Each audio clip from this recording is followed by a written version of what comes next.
polarization in light of notions of form and information. We're on the part on psychic individuation, which is not a distinct part in the English translation for some reason, but in French, this is the third part of the book, and we're on chapter 1 of that part. So last time we saw Simondon's criticism of associationism and Gestalt psychology for not having an account of individuation in the psychological field, in the case specifically of perception. In perception, we perceive individuated objects, but neither associationism nor Gestalt psychology is able to account for this perception, according to Simondon. He suggests that we need an account of individuation in the psychic or psychological realm that would account for the genesis of forms. So he criticizes the way that psychological experiments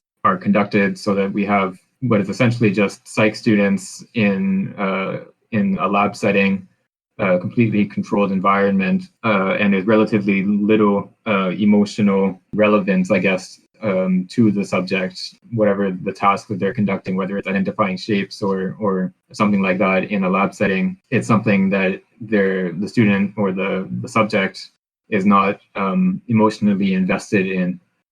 And Simondon suggests that we should instead look for the genesis of forms in situations that have a strong emotional charge to them. And so he points to the example of the child seeing an animal for the first time.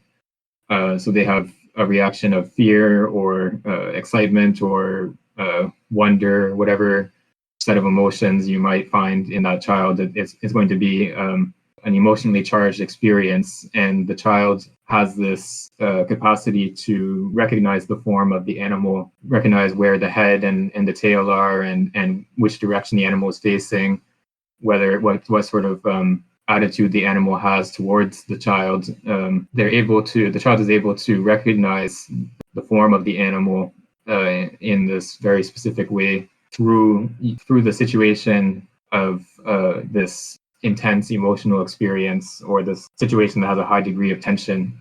And then so we also saw Simondon went over some of this we've seen before, but went over the notion of information in more detail than in previous parts of the book. Specifically, he talks about how in the case of how there's these sort of two converse notions of information, how we have in information theory, we have this notion of transmission of information, where the less probable a message is, the more information it carries. And then we have this notion from Gestalt psychology of a good form, in which a form is good to the extent that it is the more probable form. So it's something that the perceptual system comes to rest on. So something like a circle or a triangle is a sort of form that we can identify, even if it's behind obstacles or if it's covered by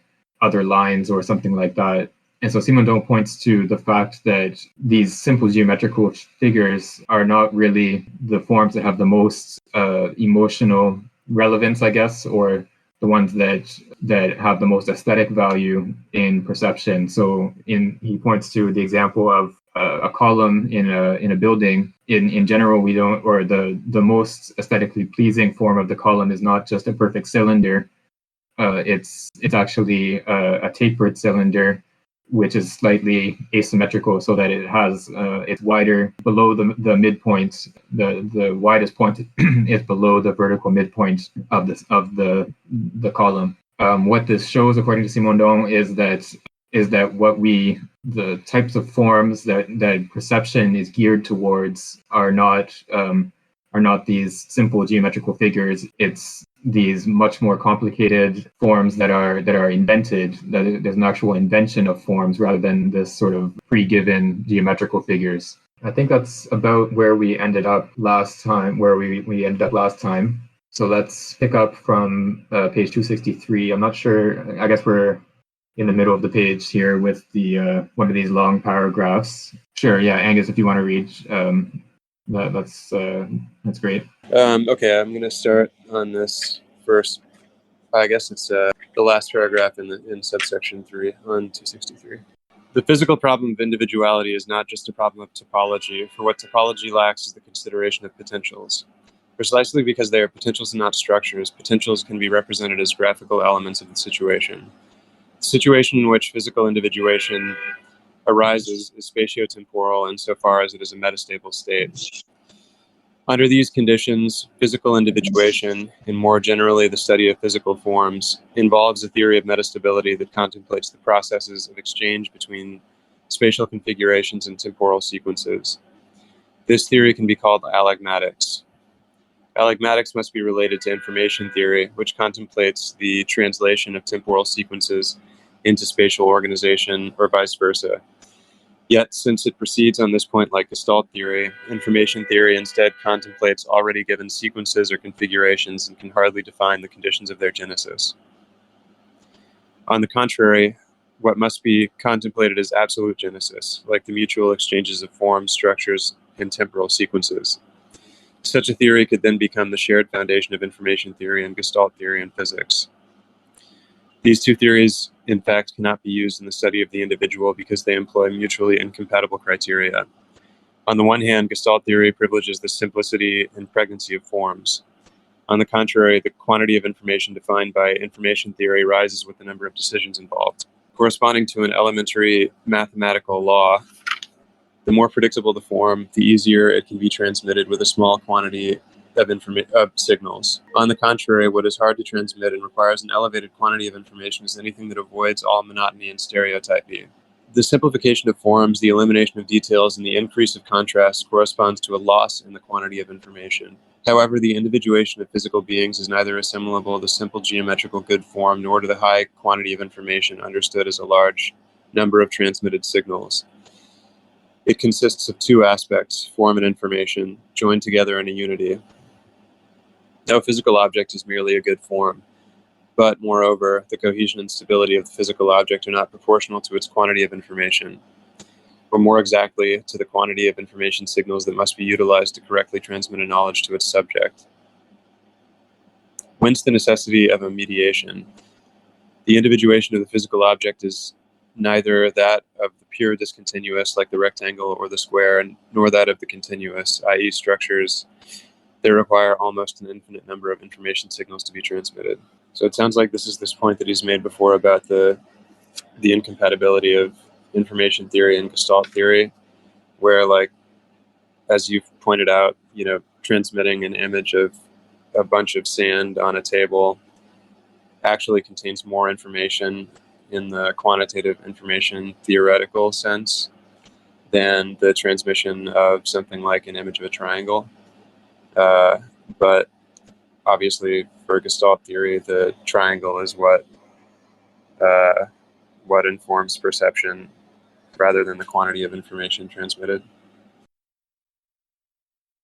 Yeah, so we need to have some sort of notion of form / information that is a mediation between the two, or a unification of the two.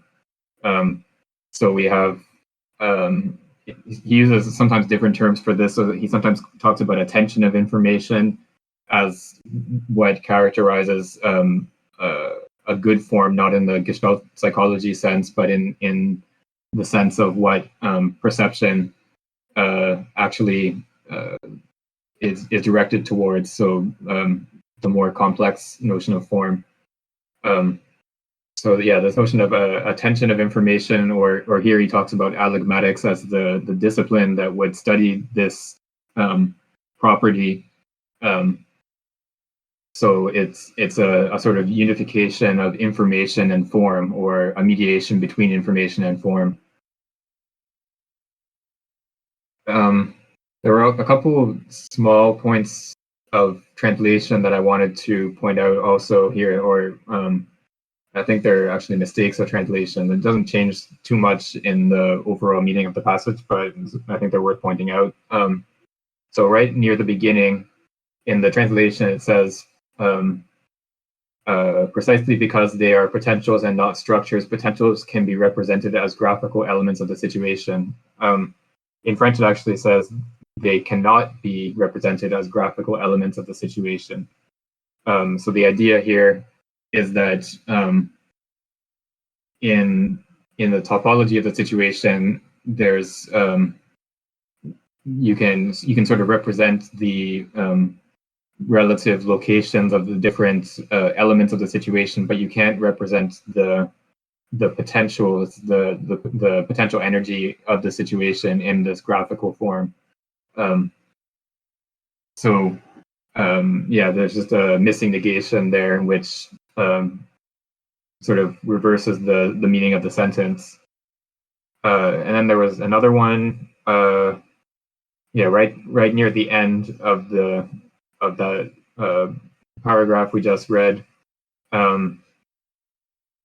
So on 264, about halfway down that, or a quarter of the way down the page, it says no physical object is merely a good form, but moreover, the cohesion and stability of the physical object are not proportional to its quantity of information, or more exactly to the quantity of information signals that must be utilized to correctly transmit a knowledge to its subject. It should be transmit a knowledge concerning it, or on it, on the subject of the object, or something like that. It's not about transmitting to a subject. It's about what it means. What he's talking about here is the quantity of information that would be required to transmit a description of an object. And so this can be a completely mechanical transmission. It doesn't necessarily require something like a human subject as a recipient. So you can just take like a description of an object and transmit it to a computer or some other machine, and not have a human in the loop. So yeah, that's another bit of a translation error, which, I mean, neither of these I think is like a big impact on the total meaning of the paragraph, but yeah, just thought it was worth pointing out. Okay, so we can go on to the next subsection, which is just one paragraph. And this sort of continues the thought of the previous section. So I can read this one. So subsection 4, introduction of the notion of quantum variation into the representation of psychical individuation. It seems that a research path can be discovered in the notion of quantum. Subjectively, it is possible to quite paradoxically increase the quantity of useful signals by introducing a quantum condition, which in fact diminishes the system's veritable quantity of information within which there is information. Thus, by increasing the contrast of a photograph or a television image, one enhances the perception of objects, although one loses information in the sense of information theory. What humans perceive in objects when they grasp them as individual is therefore not an indefinite source of signals, an inexhaustible reality like matter, which allows itself to be analyzed indefinitely. What they perceive is the reality of certain thresholds of intensity and of quality maintained by objects. If it were pure form or pure matter, the physical object would be nothing. If it were an alliance of form and matter, it would merely be a contradiction. The physical object is an organization of thresholds and of levels that is maintained and transposed throughout various situations. The physical object is a bundle of differential relations, and its perception as individual is the grasping of the coherence of this bundle of relations. A crystal is an individual not because it possesses a geometrical form or an ensemble of elementary particles, but because all of its optical, thermal, elastic, electrical, piezoelectrical properties undergo an abrupt variation when we pass from one facet to another. Without this coherence of a multitude of properties with highly variable values, the crystal would be nothing but a geometrical form associated with a chemical species and not a veritable individual. Hylomorphism here is radically insufficient, since it cannot define this characteristic of unified plurality and pluralized unity consisting of a bundle of quantum relations. This is why, at the very level of the individual, the notion of polarity is prominent. Without it, the unity of these quantum relations could not be understood. Moreover, it could be that this quantum condition allows us to understand why the physical object can be perceived directly in its individuality. An analysis of physical reality cannot be separated from a reflection on the very conditions of knowledge. When he talks about facets here, he's talking specifically about the faces of the crystal. Sorry, where does he use that term, facets? Yes. So he's talking about the faces of the crystal right at the bottom of 264. But he's taking that as an example of these threshold effects in general. So when he talks about the quantum character, that's what he's talking about, is threshold effects in the properties of objects. So it's not the case that we have something like a continuous and infinitely dense set of numerical properties of objects. Instead, we have these threshold effects, so that like the optical properties of a crystal will have an abrupt transition from one face to another rather than a continuous transition. And in general, properties of objects that have individuality in the specific sense that Simondon wants to use the term, have this property of having these abrupt thresholds.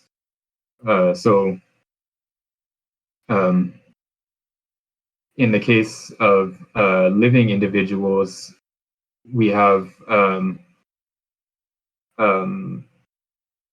thresholds of different kinds rather than something just simple like an optical transmission quality or something like that. We have thresholds of I don't know, like physical size, for instance, like an ant can only be a certain size range. You can't have an ant that's 3 meters long or something like that.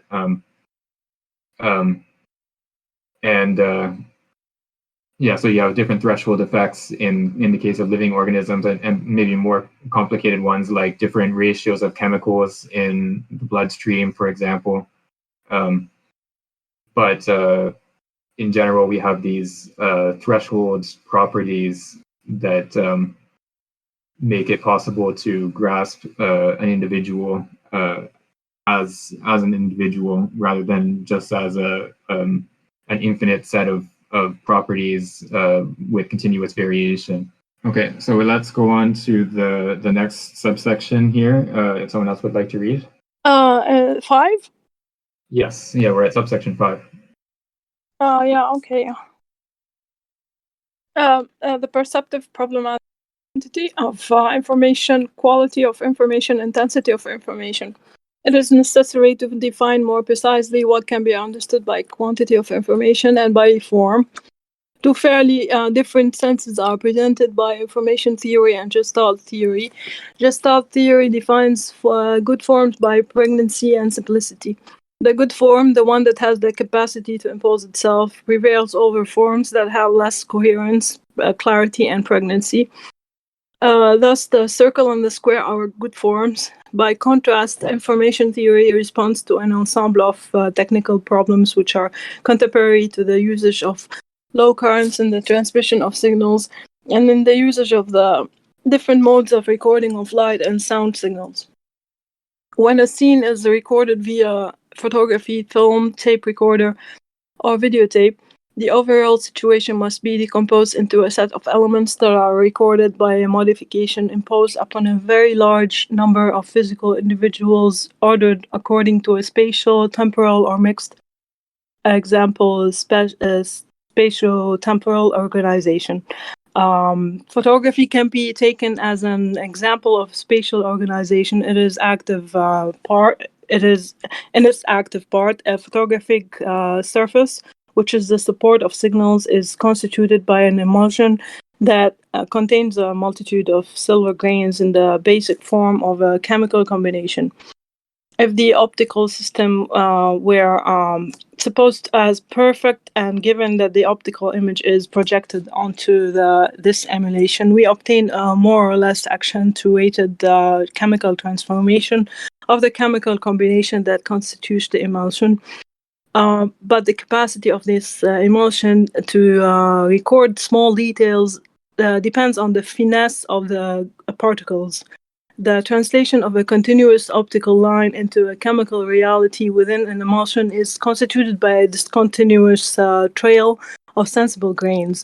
The rarer and coarser these grains are, the more difficult it is to pin down a small detail with sufficient fidelity.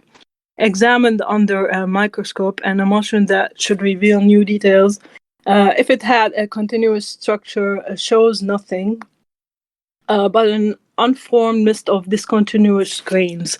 What is known as an emulsion's degree of definition or resolving power can thus be measured by the number of distinct details capable of being recorded on a determined surface. For example, on a current type of emulsion, 1 square millimeter can contain 5,000 distinct details. Do I stop? Yeah, we can stop here for now. Yeah, so Angus, yeah, I think that's right. The this bit here, this passage is about the recording of information, so the quantity of information that needs to be available in order to record a signal kind. So in this case, we're talking about a photographic recording.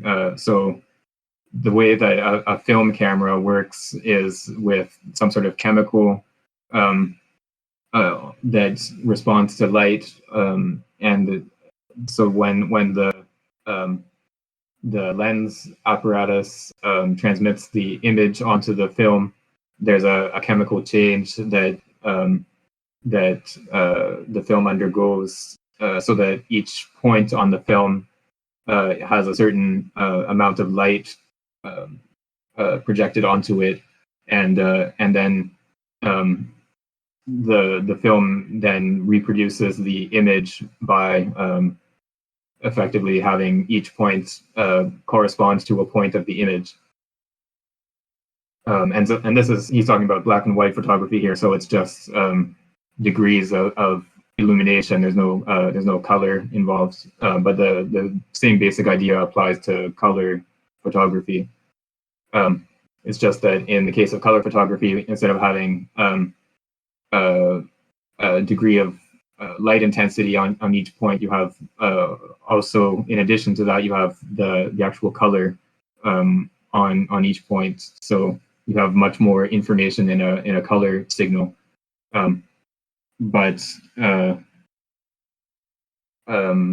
Yeah, so here he's just talking about this this notion of quantity of information that we've seen a few times already in discussion of information theory. Okay, so let's so yeah, he's going to go on to talk about other types of recording. So this is one of his typical sort of sets of examples. So he talks about photographic image recording, and then he's going to talk about audio recording in a bit, and then video recording afterwards. Okay, so I'll read the next couple of paragraphs here.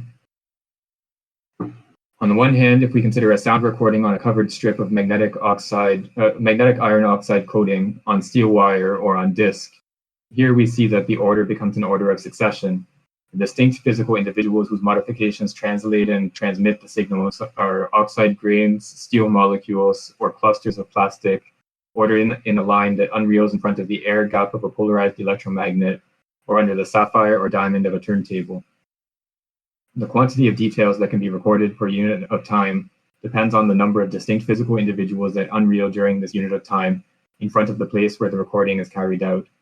The details engraved on a disk must be smaller than the order of magnitude of the molecular chains that constitute the plastic. Furthermore, frequencies cannot be recorded on a magnetic tape when the number of details, particles magnetized to variable degrees, is larger than the number of particles. Lastly, the variations of a magnetic field cannot be recorded on a steel wire whose sections are too small to receive a magnetization particular to each one. If we attempt to go beyond these limits, the sound would coincide with the background noise constituted by the discontinuity of the elementary particles. On the contrary, if an adequately high unreeling speed is adopted, this background noise is pushed back into the higher frequencies. This noise corresponds quite exactly to the indistinct fog of silver grains that appears when a photograph is examined under a microscope. The sound is recorded as a series of particle masses that are more or less magnetized or arranged in a groove, similar to the way photography consists of a juxtaposition and distribution of more or less concentrated silver grain masses. The limit to the quantity of signals is in fact the discontinuous characteristic of the information support, i.e. the finite number of distinct representative elements organized according to space and time, and in which information finds its support. Ultimately, when a movement is to be recorded, the two types of signals, the spatial and the temporal, enter into a sort of conflict, such that one type of signal can be obtained only by partially sacrificing the others, and such that the result is a compromise. Cinematography or television can be used to break movement down into fixed images or to transmit it. In both cases, temporal sequences are cut into a series of snapshots that are then successively fixed or transmitted. In television, each separate view is transmitted point by point using the exploring movement of an analyzing spotlight that scans the entire image, generally according to successive straight-line segments, just like we read with our eyes. The faster the movement to be transmitted, the higher the number of images required to render it correctly. For a slow movement, e.g. a man walking, 5 to 8 images per second suffice. For a more rapid movement, such as that of an automobile, the rate of 25 complete images per second is insufficient. Under these conditions, the quantity of signals to be transmitted is represented by the number of details to be transmitted per unit of time, similar to the measurement of a frequency. Thus, in order to make full use of all the advantages of its definition, the 819-line television needed to be able to transmit around 15 million details per second. This technical notion of quantities of information conceived as a number of signals is therefore quite different from what Gestalt theories have elaborated. Good form is distinguished by its structural quality, not by a number. By contrast, what requires a high quantity of signals in order to be transmitted correctly is a datum's degree of complication. In this respect, the quantity of signals required for the transmission of a determined object does account for the characteristic of good form that it may have. The transmission of the image of a heap of sand or the irregular surface of granite requires the same quantity of signals as the transmission of the image of a well-aligned regiment or the columns of the Parthenon. The measurement of the quantity of signals that must be utilized neither allows us to define nor compare the different contents of objective data. There is a considerable gap between information signals and the form. It could be said that the quantity of signals appears to increase as the qualities of the form are lost. It is technically easier to transmit the image of a square or a circle than that of a heap of sand.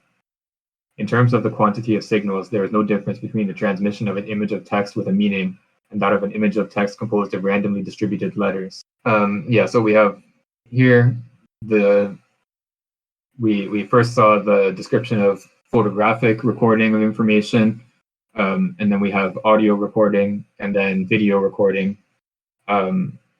And so the technical details are not that important, and some of the technology is different now than it was in 1960 or late 50s when he was writing this. But the idea is that in order to record more information, you have to have more potential, more individuals that are capable of independent decision making, or that are set up independently from each other. So in the case of a photograph, you have to have each point on the film has to be capable of being illuminated to a certain degree independently of the others. And in the case of audio recording, you have to have some strips on the tape, for example, that are capable of being magnetized to some degree. In the case of video recording, you have to be able to capture both order in time and order in space. So you have a film, for example, a film camera that is that passes through the camera at a rate of 25 frames per second is the standard. Though that may be different now, I'm not sure. But the quantity of information that you need to capture to reproduce a video depends on the speed of the movement that's being recorded, and so you can see this actually with if you see in a movie or a TV show a car driving, a lot of the times the wheels look like they're going backwards, and it's because the speed of the rotation of the wheel is faster than the 25 frames per second, and so it gives this sort of optical illusion. Yeah, I sometimes look at ceiling fans and just slightly kind of adjust my frames per second, I guess, and it kind of reverses the direction of the blades of the fan. And I know that sounds odd if you've never done it before, but if you've done it before, then you probably know exactly what I'm talking about. Yeah, it's the same idea. So like if you sort of stare at it the right way and sort of like unfocus your eyes a little bit, you can sort of get the sort of weird effects of the way that the rotation will look like it's stopped or rotating backwards or something like that. So yeah, it's the same type of effect. So in order to capture the movement of a ceiling fan, you would, in the same way, you would have to have at least as many frames per second as the speed of rotation of the fan. And then if the fan is rotating faster than the frames per second that you are using to capture it, then you'll end up with like either the fan will look like it's standing still or it'll look like it's rotating backwards or something like that.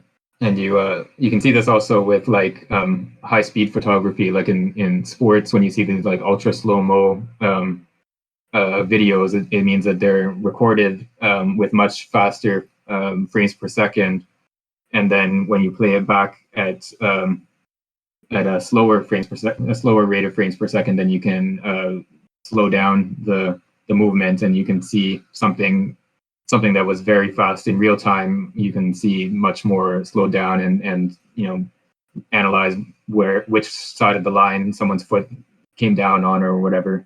But yeah, so the general idea here is this opposition between the simple forms that we have in Gestalt psychology and the degree of information or the quantity of information that we have in information theory. And there's this opposition between the two that we've seen a few times already. So he's just sort of reiterating that same idea here. And then we'll see he wants to get past that opposition and have a notion of some sort of intermediate or synthesized notion that captures something of both the simple forms and the quantity of information, and but is not reducible to either. Okay, so if someone else would like to read from the bottom of 267, it would therefore seem. I can read. Sure, go ahead. It would therefore seem that neither the concept of good form nor that of the quantity of pure information are perfectly adequate for defining the reality of information. Above information as quantity and information as quality, there is what could be called information as intensity. The simplest and most geometrical image is not necessarily the most expressive. The image that has the most meaning for the perceiving subject is not necessarily the image that is most elaborated and meticulously analyzed in its details. The entire subject, with its tendencies, drives, and passions, must be considered in a concrete situation and not as a subject in the laboratory, i.e., a situation that generally has little emotive value. It then appears that the intensity of information can be increased using a voluntary reduction of the quantity of signals or of the quality of the forms. A high contrast photograph with extreme light and dark areas, or one that is slightly out of focus, can have more value and intensity than the same photograph with perfect gradation for every detail, or a geometrically centered and undistorted photograph. The geometrical rigor of a contour often has less intensity and meaning for the subject than a certain irregularity. A perfectly round or oval face that would embody a good geometrical form would be lifeless and remain cold for the subject who would perceive it. I'll go ahead and read the next one too, unless you all think I should stop here. No, go ahead. The intensity of information supposes a subject oriented by a vital dynamism. Information is then what allows the subject to be situated in the world. Every received signal in this sense possesses a possible coefficient of intensity due to which we constantly correct our situation relative to the world we inhabit. Pregnant geometrical forms do not allow us to orient ourselves.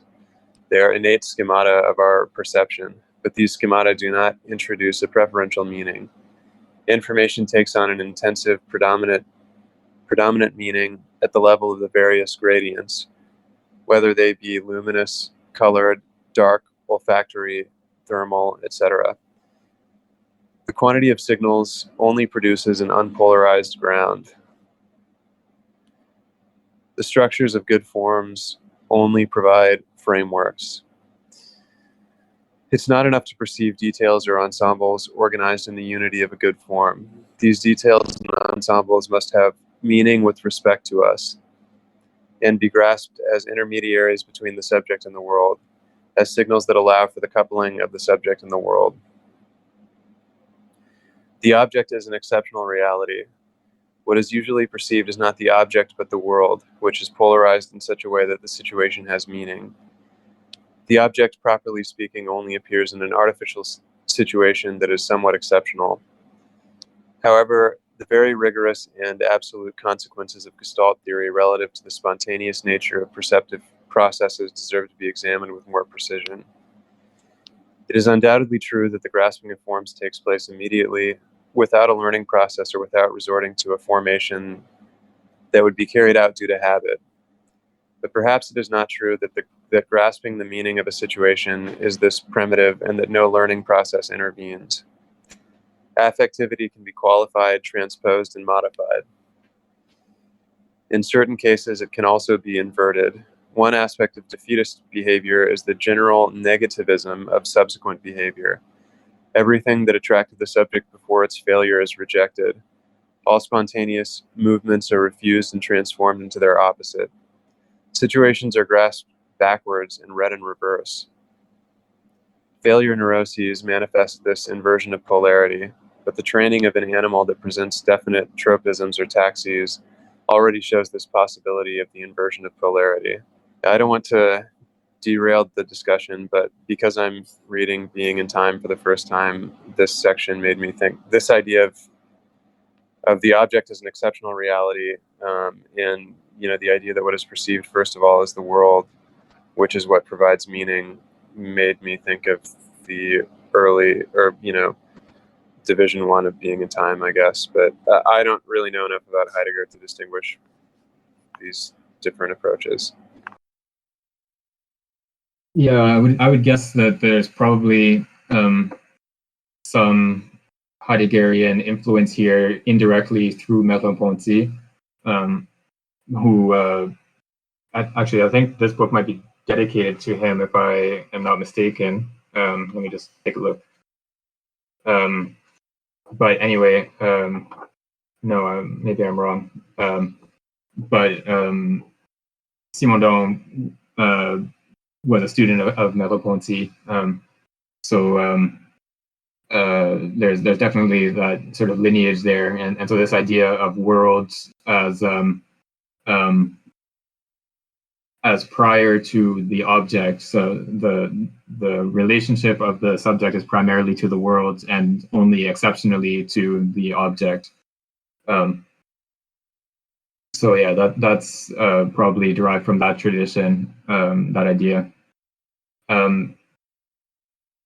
So yeah, this idea of as we saw in a previous section, the idea that the subject in a laboratory setting is not really an adequate representation.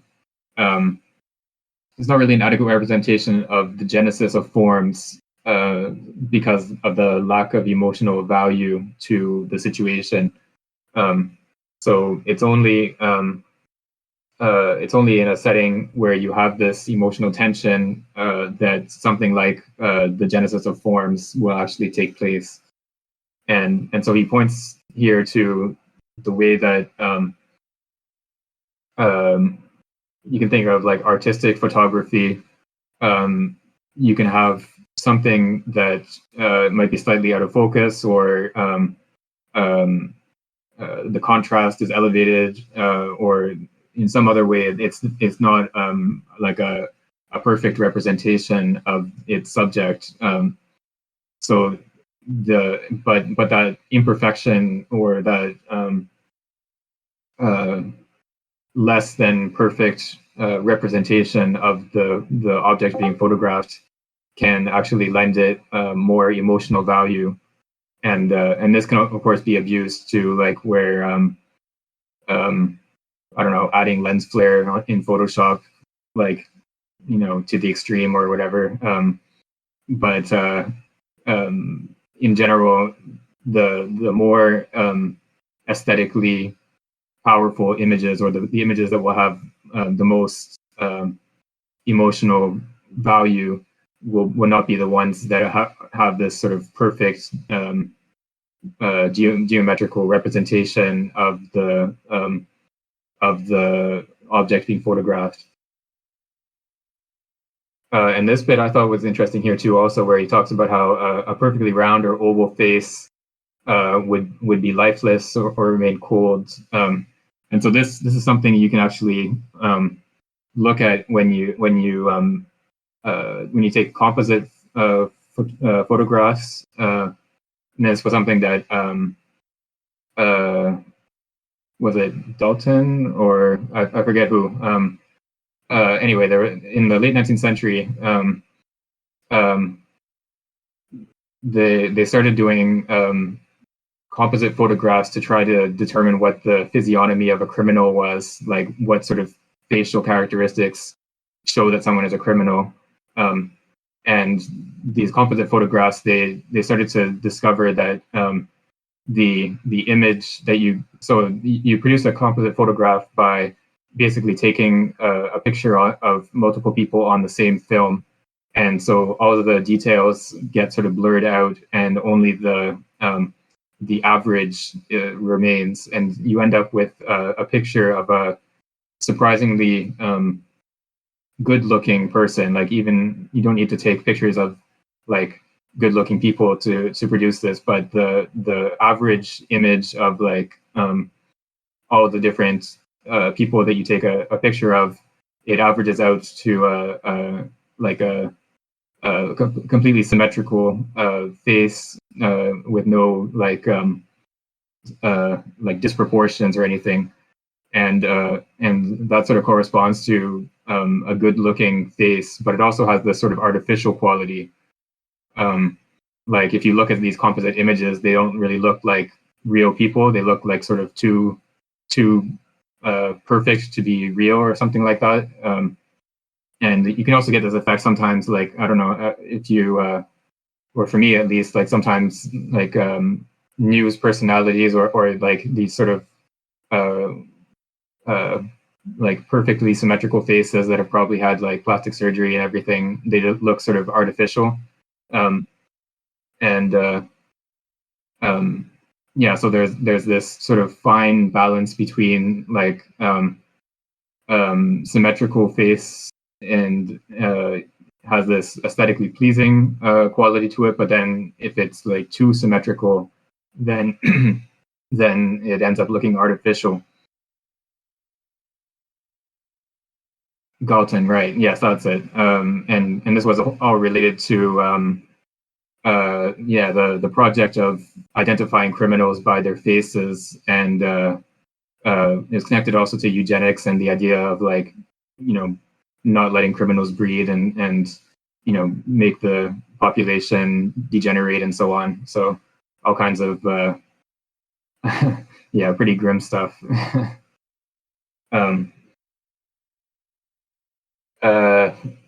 What else was there that I wanted to point out here? Right, and there's this notion of when he talks about how the subject is primarily oriented towards a world rather than an object.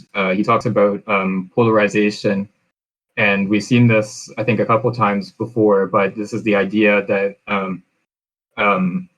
in perception, or the most fundamental form of perception, is not something like perceiving an object, but it's the relation to a polarity in the environment. So a tropism is like the default form or the most basic form of perception. So that can be orientation towards or away from light, or towards or away from the direction of gravity, or whatever. You can have any sort of polarization of the environment in terms of some physical property, and organisms can orient themselves towards that, or in relation to that polarization.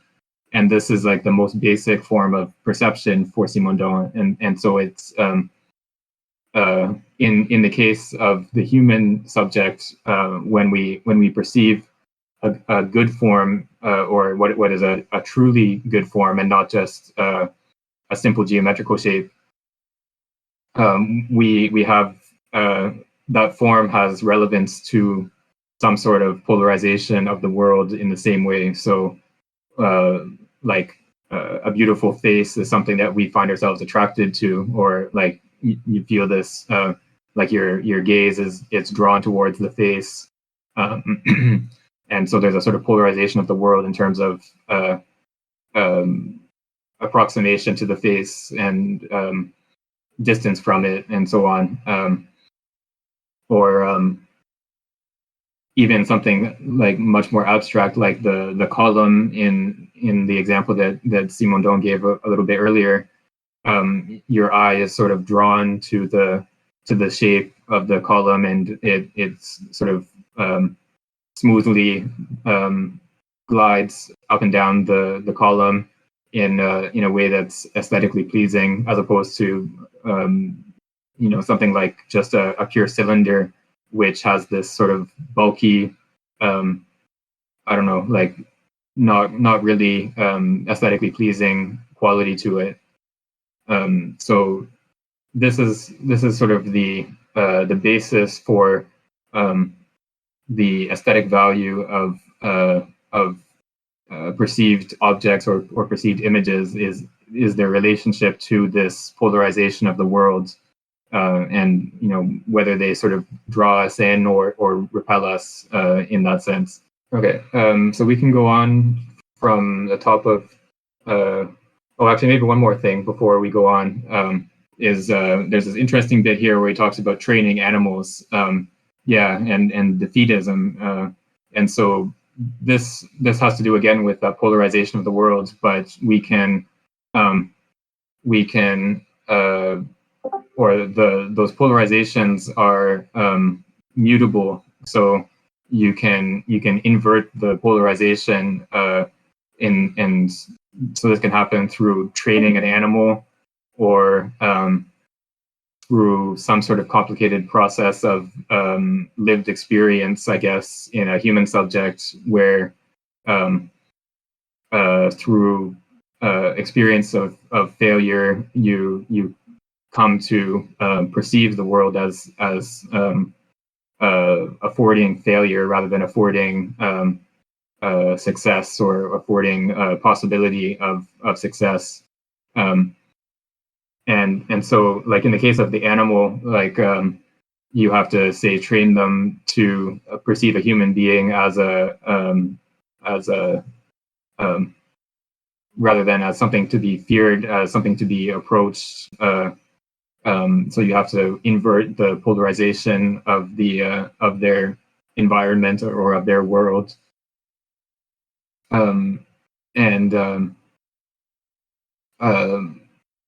So they're the same type of processes at work when you have person who develops this failure neurosis, who sort of immediately perceives any task as being like too difficult to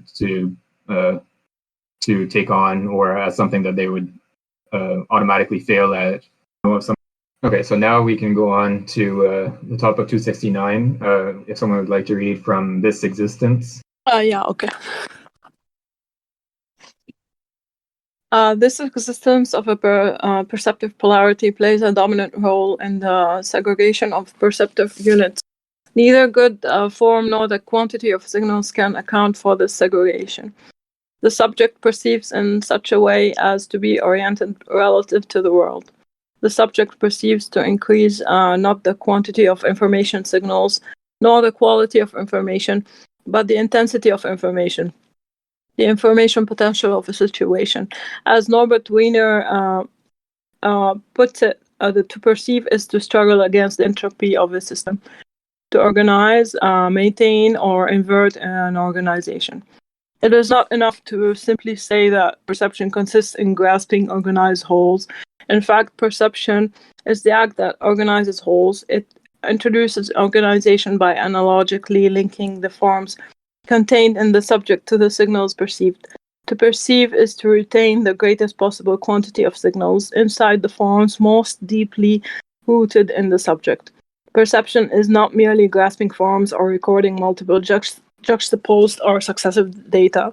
Neither quality, quantity, the continuous, nor the discontinuous can explain the perceptive activity. Perceptive activity is the mediation between quality and quantity. It is intensity, the grasping and organization of intensities in the relation of the world to the subject. Several experiments on the perception of forms through vision have shown that quality does not suffice for perception. It is very difficult to perceive forms represented by colors with the same luminous intensity. On the contrary, these same forms are quite easily perceived if they are marked by a slight difference in the intensity. Even when the colors are identical or absent shades of gray, the differential thresholds of intensity are remarkably low for vision, 6/1000. But the thresholds of frequency are even lower in differential perception. The phenomena mentioned above thus cannot be attributed to peripheral organic conditions. What is at stake is the central perceptive process of the grasping of forms.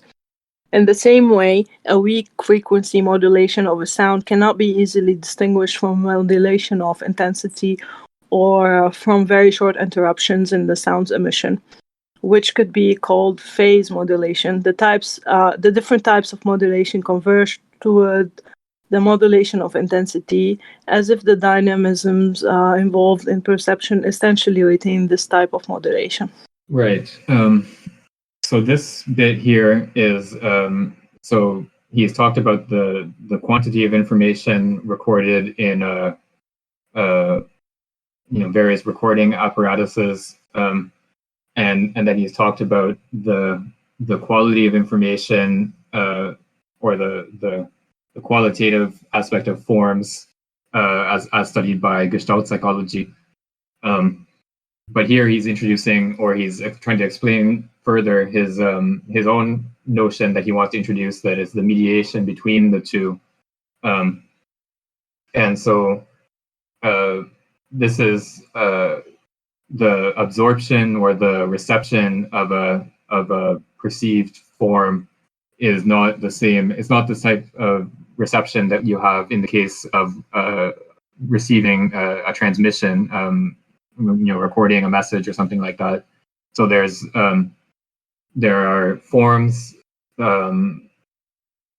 within the subject, and the subject in perceiving something has to incorporate that perceived object into the forms that they bring into the perception.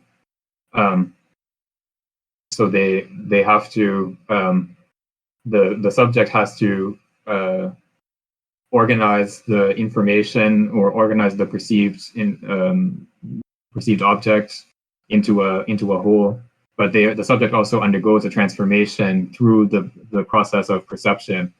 So perception is not just this sort of passive process of taking in something coming from without. It's an active process in which the subject is undergoing a transformation. And so Simondon points to these experimental results, so these experimental psychology results that show that there's something like a value of intensity in perception that has this significance. That so it's not just that. To go back a step, the results show that it's much easier to perceive a form when the form is differentiated from its environment by intensity of light. So like a slightly darker or a slightly brighter shape stands out much more compared to a shape that's outlined by only a difference of color, where the surrounding colors are have the same intensity,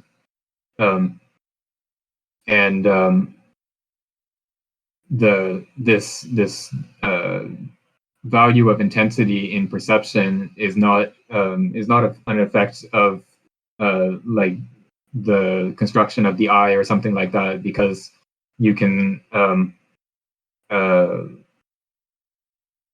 in differential perception, so if you're just presented with one color and another color, you can actually perceive the thresholds for differences of frequency are actually lower than the thresholds for differences of intensity.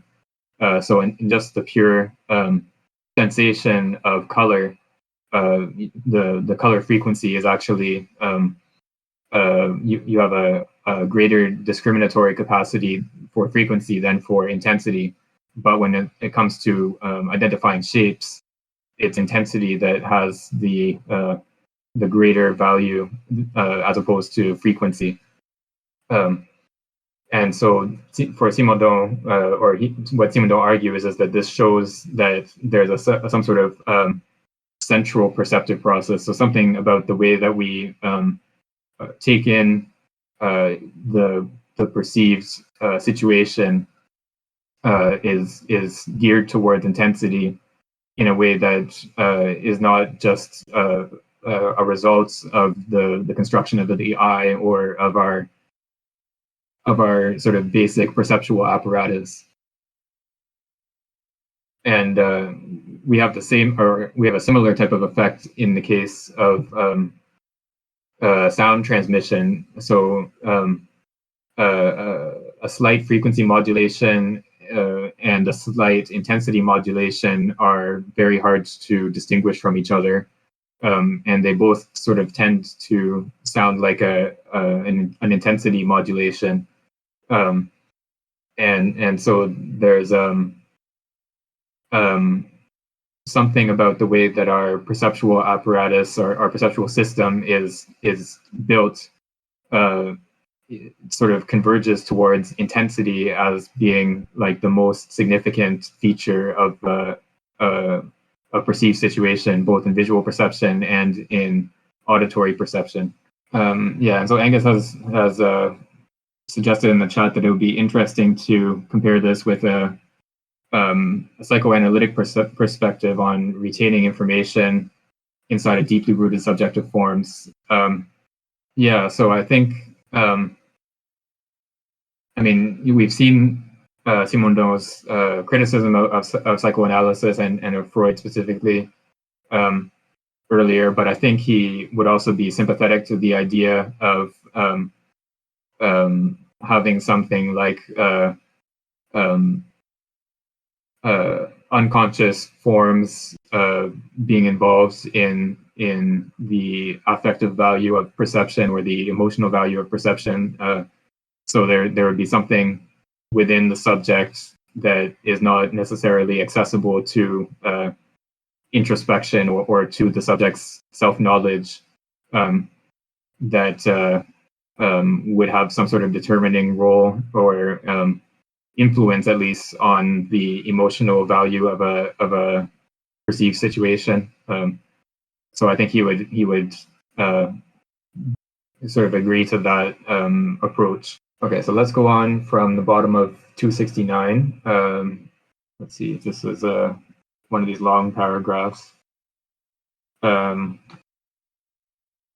Yeah, it's not so long. Okay, so I'll read this one. If to perceive consists in increasing the information of the system formed by the subject in the field in which it is oriented, the conditions of perception are analogous to those of every stable structuration. A metastable state must precede perception. Kant wanted to explain perception through the synthesis of the manifold of sensibility, but in fact there are two types of manifold, the qualitative manifold and the quantitative manifold, the heterogeneous manifold and the homogeneous manifold. Gestalt theory showed that perception cannot be explained by the synthesis of the homogeneous manifold. A cloud of elements cannot produce a unity through simple addition. But there is also an intensive diversity that renders the subject-world system comparable to a supersaturated solution. Perception is the resolution that transforms the tension that affected the supersaturated system into an organized structure. It could be said that every veritable perception is the resolution of a problem of compatibility. Perception reduces the number of qualitative tensions and makes them compatible by transforming them into a potential of information, a mixture of quantity and quality. A figure against a ground is not yet an object. The object is the provisional stabilization of a series of dynamisms that proceed from tensions to the aspects of the determination that characterizes a situation. By orienting in this situation, the subject can unify the aspects of qualitative and intensive heterogeneity and carry out the synthesis of the homogeneous manifold. This act of orientation indeed reacts on the milieu, which becomes simplified. The multiple worlds, a problem posed to the subject of perception, and the heterogeneous world are merely aspects of the time that precedes this act of orientation. Through its perceptive activity, the subject constitutes the unity of perception in the system formed by the world and the subject. To believe that the subject immediately grasps already fully constituted forms is to believe that perception is a pure knowledge and that forms are fully contained in the real. In fact, a recurring relation is instituted between the subject and the world in which it must perceive. To perceive is literally to take through. Without this active gesture, which supposes that the subject is part of the system in which the perceptive problem is posed, perception could not take place. Borrowing from the language of axiomatics, it could be said that the world-subject system is an overdetermined or supersaturated field. Subjectivity is not deforming because it is what effectuates the segregation of objects according to the forms that it contributes. Subjectivity can only be hallucinatory if it is detached from the signals received from the object.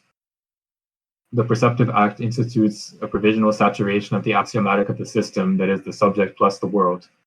Without this coupling of the subject to the world, the problem would remain absurd or undetermined. By establishing the relation between supersaturation and indetermination, the subject of perception introduces a finite number of necessary solutions. In some cases, the problem can involve several solutions, as in reversible figures, but in general, it generally only has one, and this uniqueness constitutes the stability of perception. So here we have, so there's a reference to multi-stability, or the case of images in which you can see them in multiple ways. So there's all these familiar, the duck rabbit, or the old woman, or the young woman, or the two faces, or the lamp, or and so on. Some of these images can be seen multiple ways. So there's more than one stable ending point, I guess, of the perceptive process. But in general, we have like most perceptive situations are not like this. We end with a single stable perceived object in general. So in the perceptual process, the subject is active, as we've seen before. So it's not just a receiving of forms, but it's a grasping as an actual process or activity of the subject. So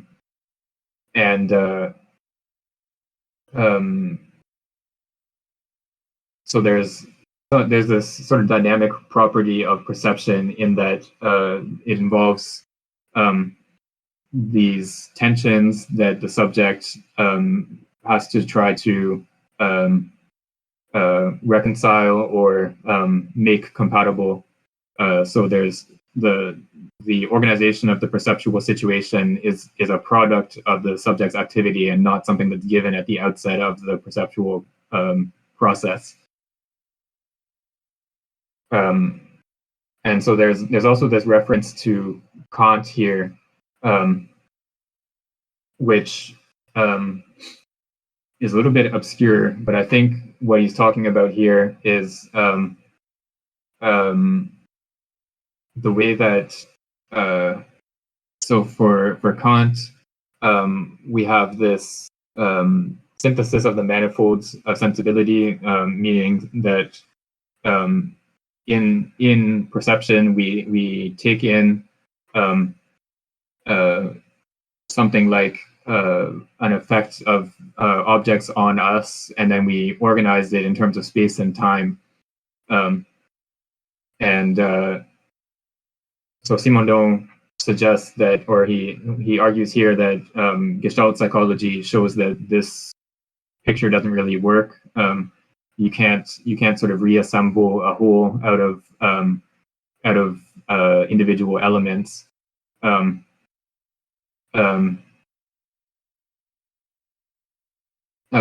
So Nemo has a comment here saying that this sounds like data science and random versus sequential data. I'm not super familiar with that distinction, but it's like on a tape or versus for looking.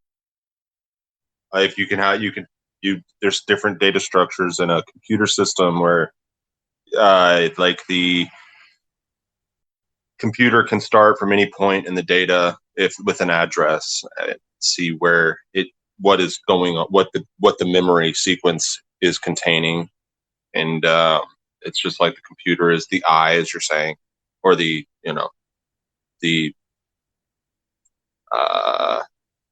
swap file is the eye. It's like the this idea of just being able. The random access memory would be the availability to acquiesce what you're looking at any given time from any point in the data. And there's also the sequential elements, which were more in line with what was being said about. Like sequential data is like on a tape, you'd have different types of sound waves, or even on a cassette tape, you have different. You cut out for a second there. That there is sequential. There's sequential data science, and then there's random data science. Random data science is what you're usually working with on a computer, and it's like or when you're looking at an image, it is random. It is random, and what you're seeing is random. But just like the computer, which I'm only saying this because it's my golden hammer, you cut out again. Oh, I'm sorry. I'm so sorry.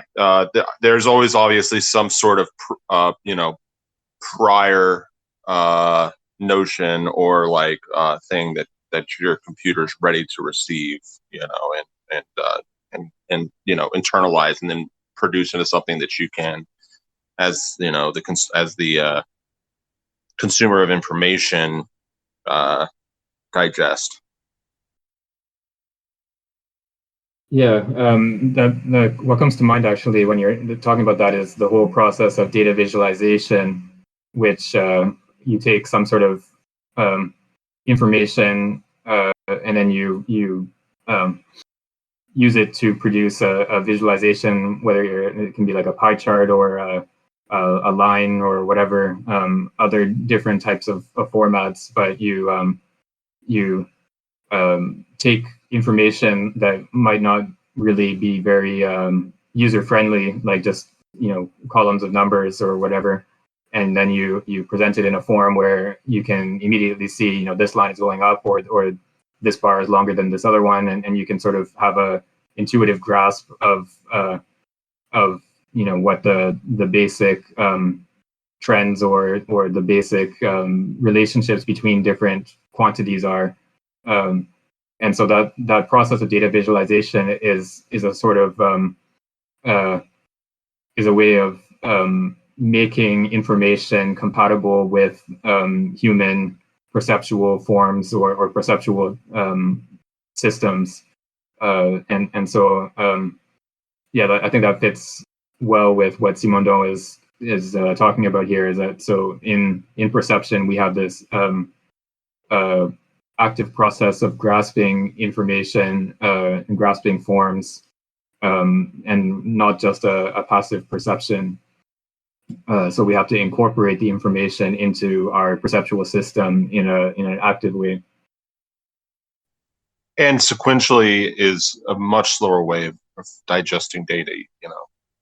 Trying to scrub through a video or a song to find a specific element within it, or get on, if you try to get on whatever it is, that music mixing software, Ableton, and find a certain element in the song, then it's much longer process than just having like the immediacy of looking at it and seeing what you're seeing and knowing what it is. Like that's random, and so it's a lot faster that way. It's super analogous. That's why, and I don't mean to derail or anything. I just was saying that's what I'm digesting. That's what I'm getting out of it.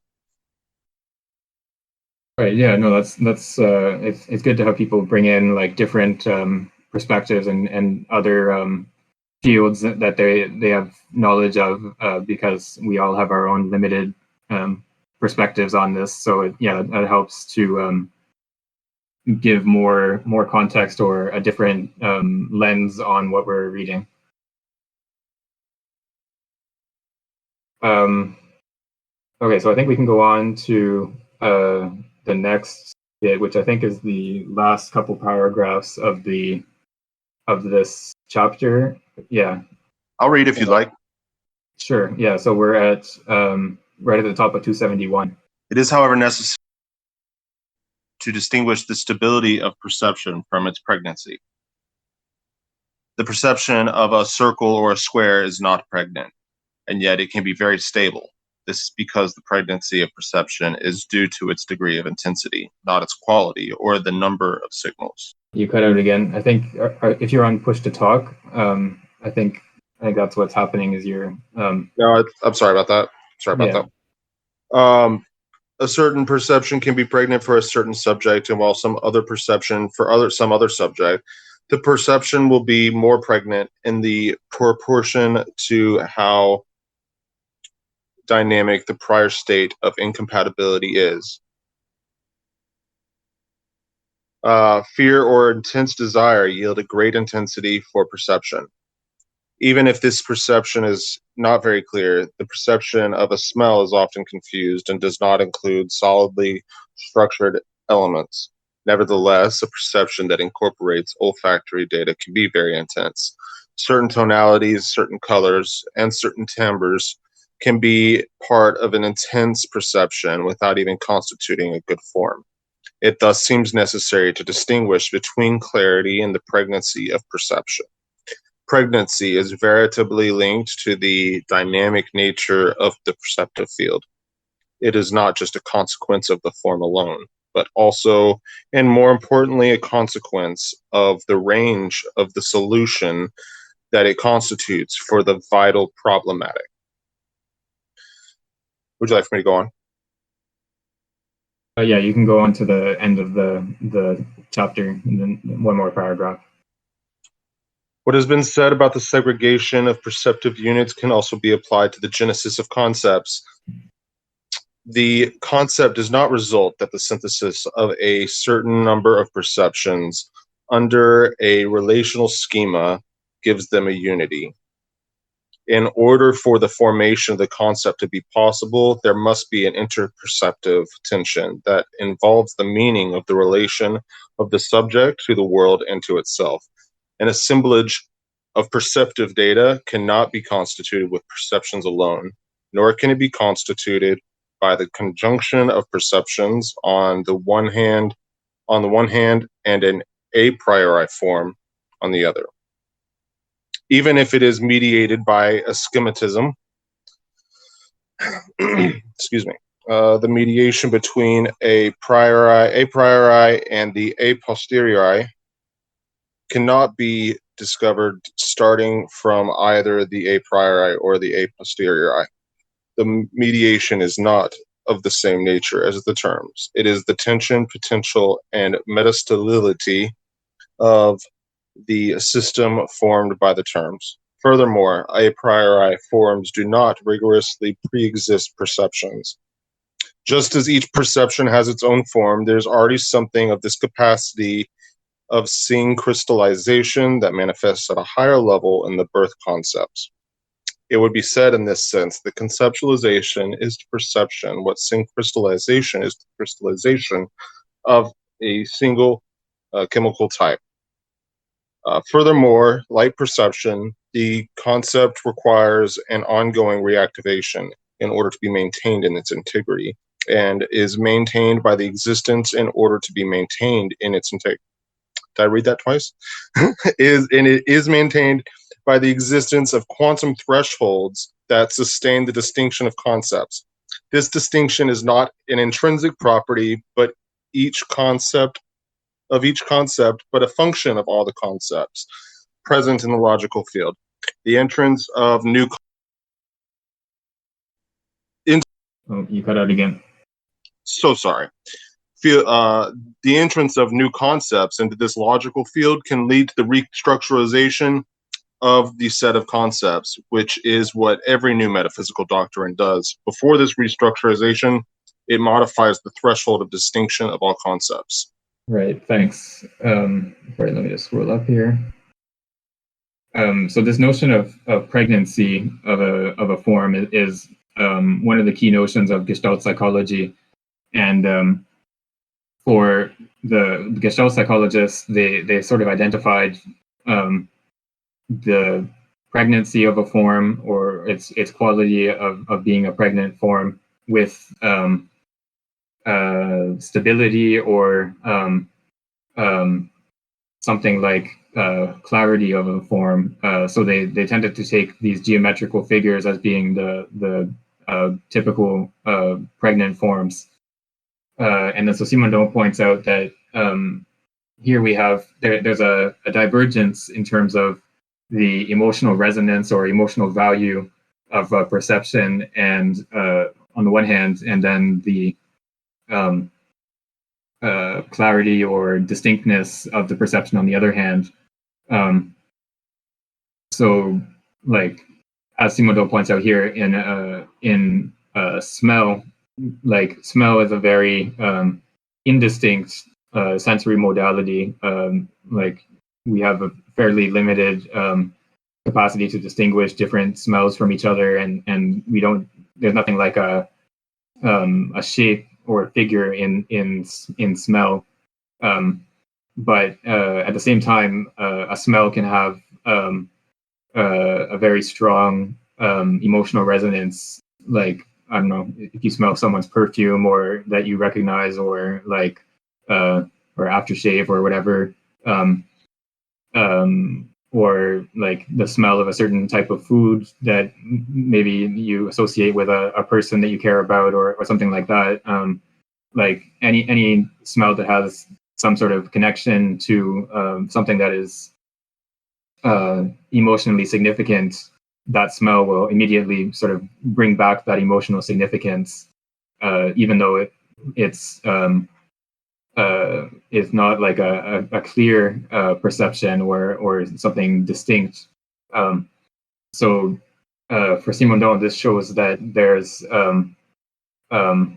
this quality of intensity, or this capacity to bring about an emotional an emotional resonance is not identical with something like a clear form or a distinct form.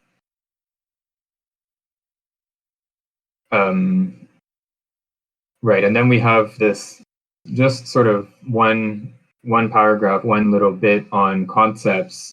So he's been talking about perception all along, but then he says that we have the same type of process in the formation of concepts.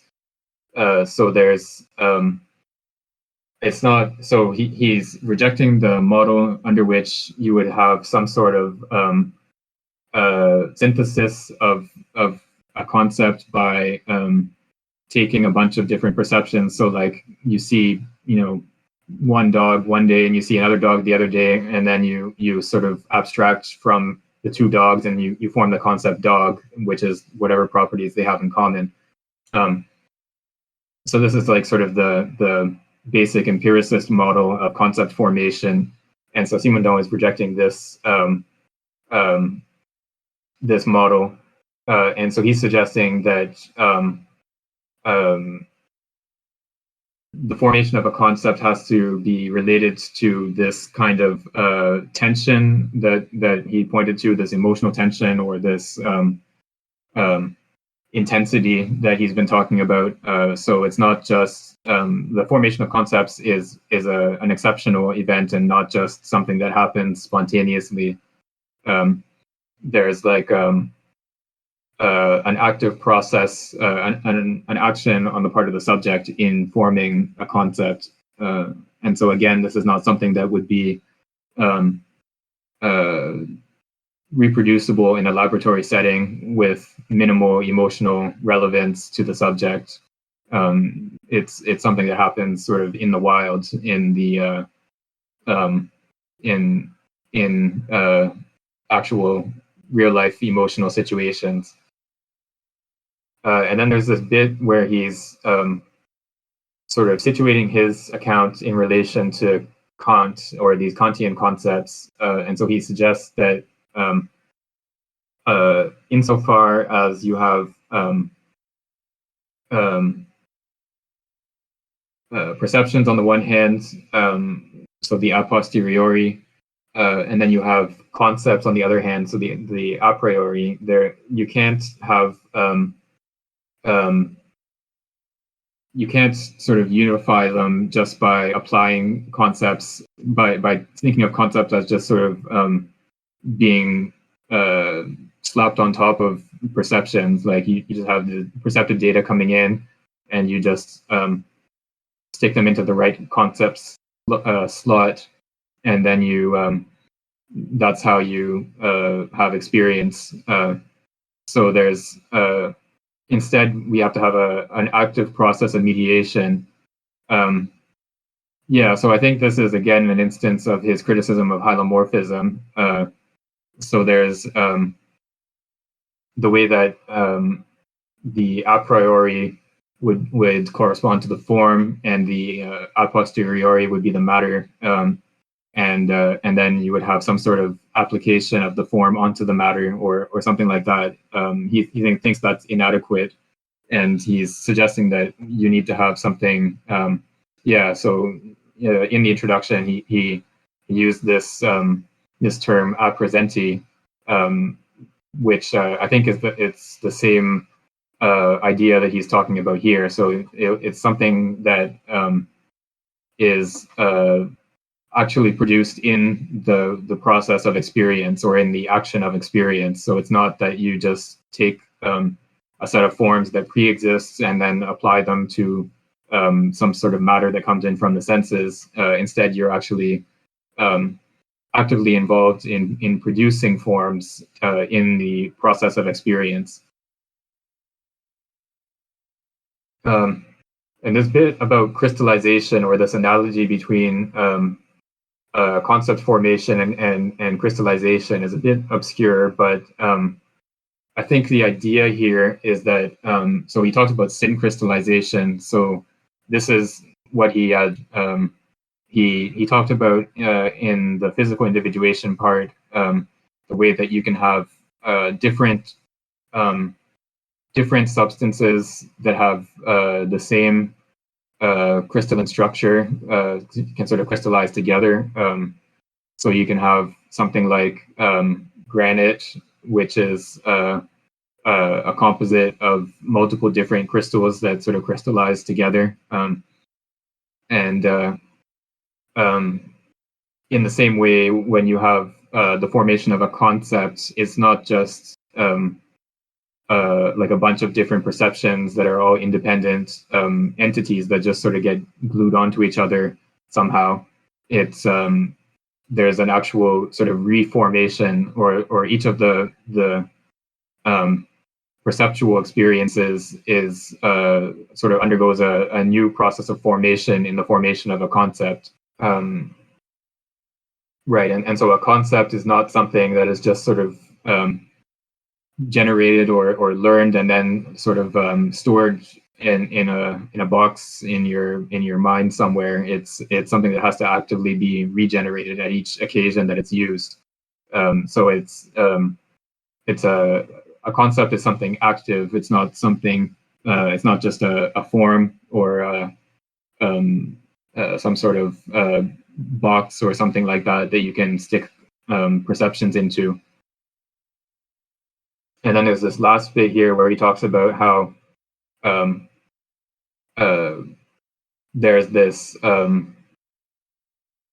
what we can call a logical field. So the concepts have relations to each other, and the introduction of a new concept will restructure the whole set of concepts so that there's again it's an active process that by introducing a new concept you sort of take on the task of restructuring your whole system of concepts, and this is what he suggests right at the end is what metaphysics does, or I would assume philosophy in general. You introduce new concepts that require a new restructuration of the whole system of concepts, and it allows you to have a different experience of the world, or to take on some sort of perceptual situation in a different way than you could before. So we're a little bit early now, but I'm going to suggest that we end here rather than starting on the next chapter. Partly just because I haven't had a chance to read ahead into the next chapter, but also I think it's a good stopping place. Is that okay with everyone? Right. Okay.